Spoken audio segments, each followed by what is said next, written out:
Penguin Random House Audio presents Groove, a novel by Bernice L. McFadden, writing as Geneva Holiday.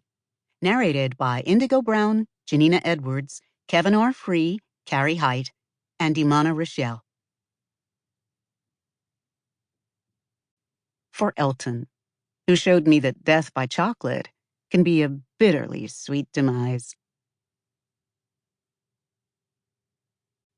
The End of a Bizarro Summer, 2002. Now, how we all ended up in the Brooklyn Hospital emergency room 2 days before Labor Day is a long, interesting, funny story that started back in April of that year.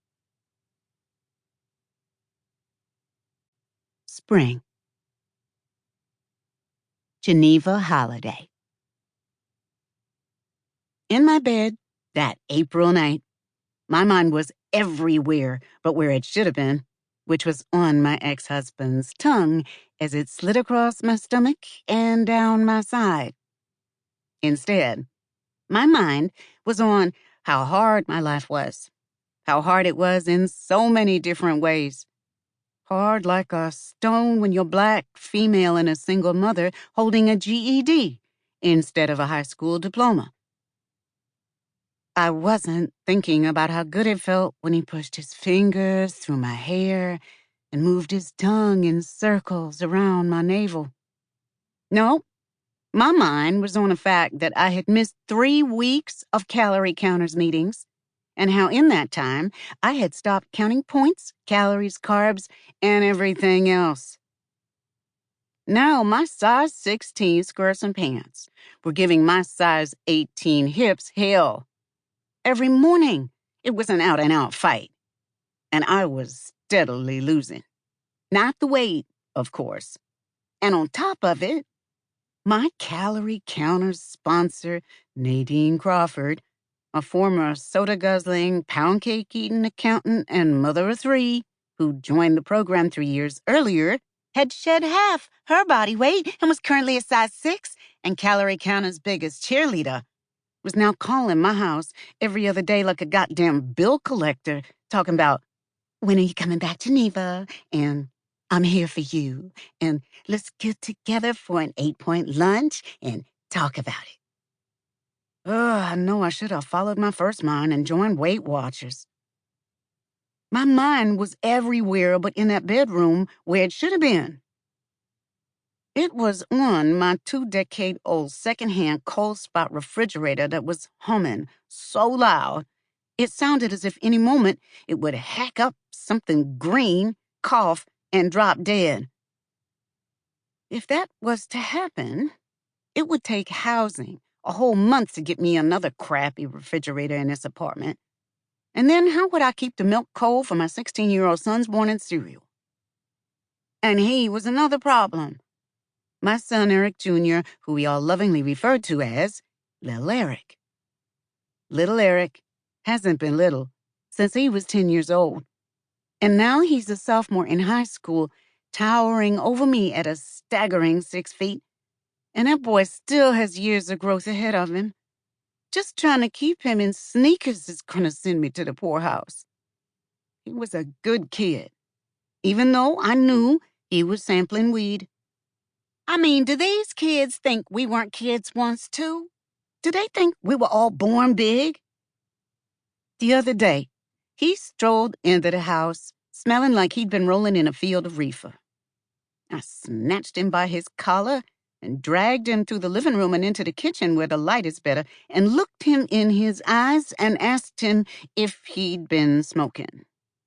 Of course, he lied and blinked those big brown eyes at me and said, "Look at my eyes, Mom. They ain't even red or nothing. I was just hanging out with these guys that were smoking it, but I didn't."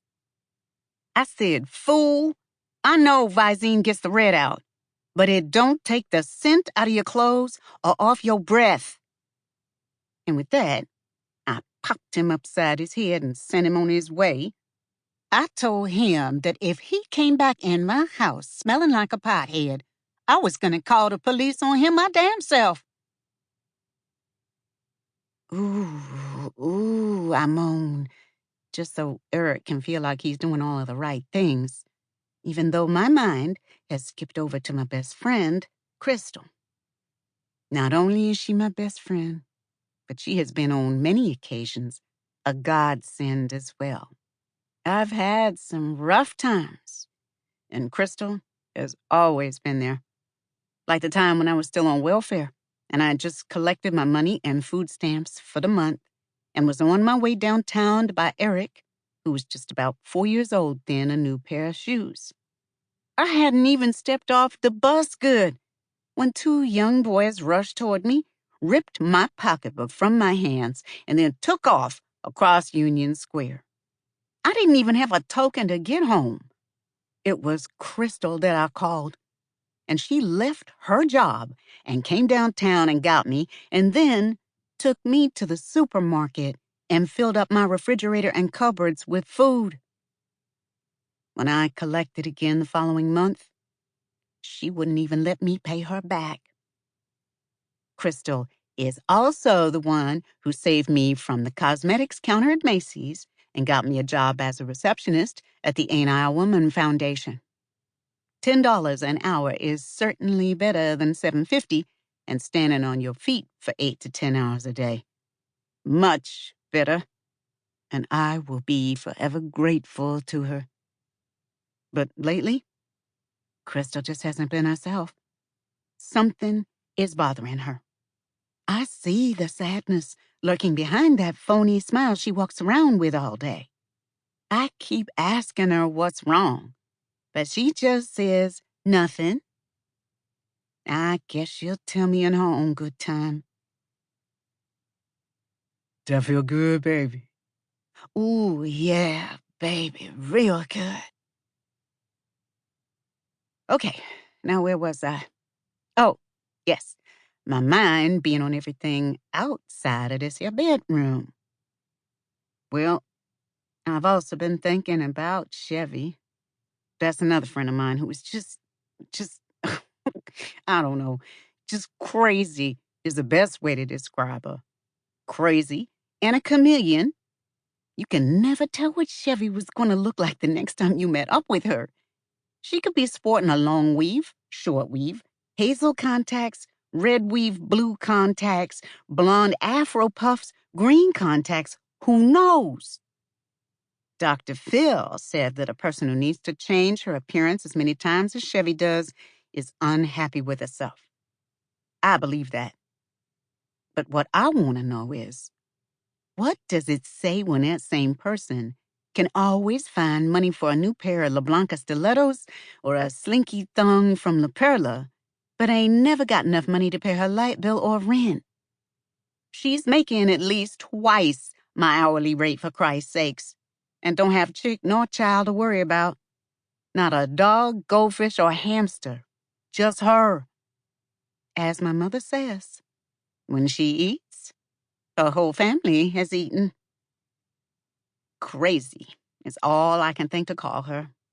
Oh, yeah, and selfish is another word that fits too. It's all about Chevy, all of the time. You want it, baby. You want it. Oh, yeah, baby, I want it real bad. Now, finally, there's Noah. A dead ringer for Howard Hewitt, except fairer complexioned. A successful merchandising manager for the high-end casual clothing company VQ. And a Cancerian, so he can be a moody something. When we were younger, Noah was the best double Dutch jumper in our building and could corn braid better than any of us. The highlight of his year was the Miss America beauty pageant, which we had to watch with him. Afterward, he'd reenact the last 15 minutes of the pageant. The surprise on the winner's face, the tears, the half-hearted hug she shared with the losers. Then he'd plop a lampshade on his head and tie a bedsheet around his neck and prance back and forth across the living room, demonstrating the proper way the new Miss America should have strutted down the catwalk. Do you see where I'm going with this? We've known. Sample complete. Ready to continue?